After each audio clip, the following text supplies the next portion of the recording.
Hey, glad you're here today, spending time with me. I want to talk about a subject that, let's be honest, finances is usually we hear about it two ways: people that are absolutely struggling, maybe bankruptcy, or those figures that just love to show how much money they have. It's their private whatever, right? I'm not going to talk about that today.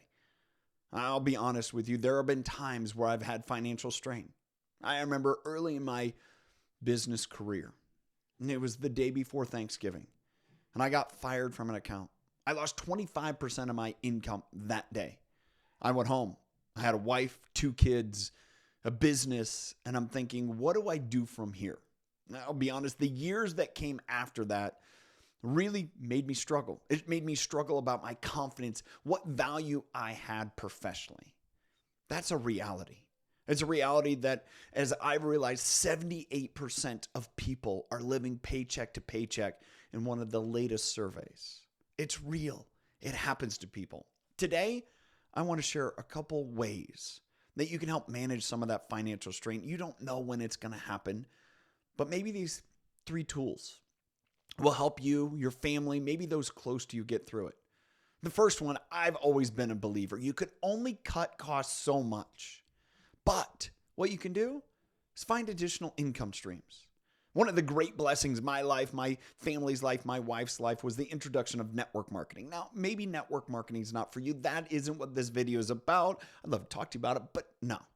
It's about finding new ways, whether that is being an affiliate. Maybe that's creating a new business. I have a friend, Graham Cochran, who has a book, How to Get Paid for What You Know. It's a phenomenal book that I recommend. If you have any desire to serve people, well, why not go find a way to get paid for what you know? It doesn't cost as much as what you think. If you have a smartphone and you have a way to help people, you can get paid for it today.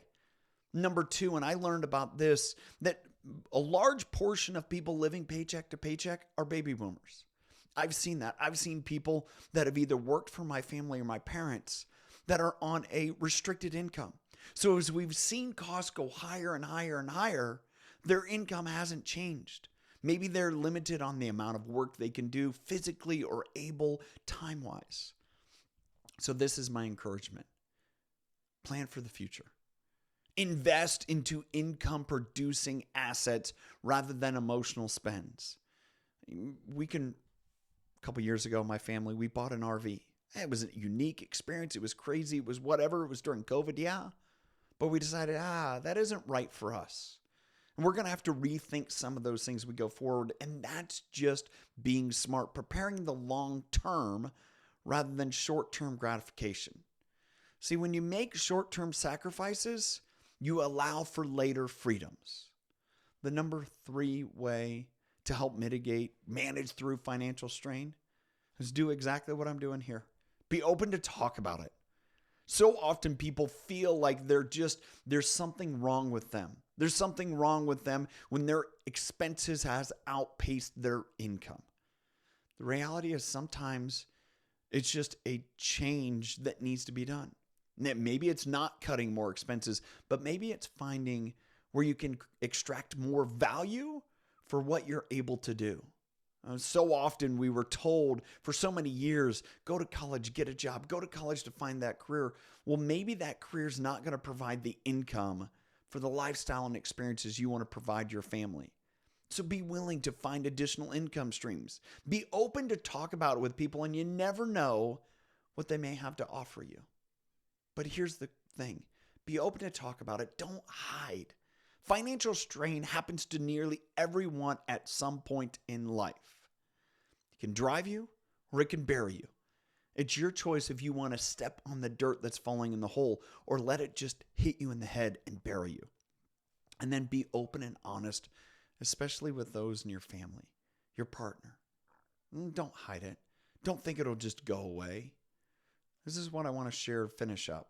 My thought of the day is whatever we hide, it won't go away. My encouragement, if it's financial strain, be willing to be open and talk about it. Reach out to me. I'll gladly be able to share with you. Listen. I'm not necessarily going to offer solutions and let you ask, but just someone to listen to. 78% of people. That means 22% of people are actually prepared. don't feel left out if you're not. There's so many of us that can do better money management. Yeah, we can all do better. I hope you got value from this today. We'll catch you next time.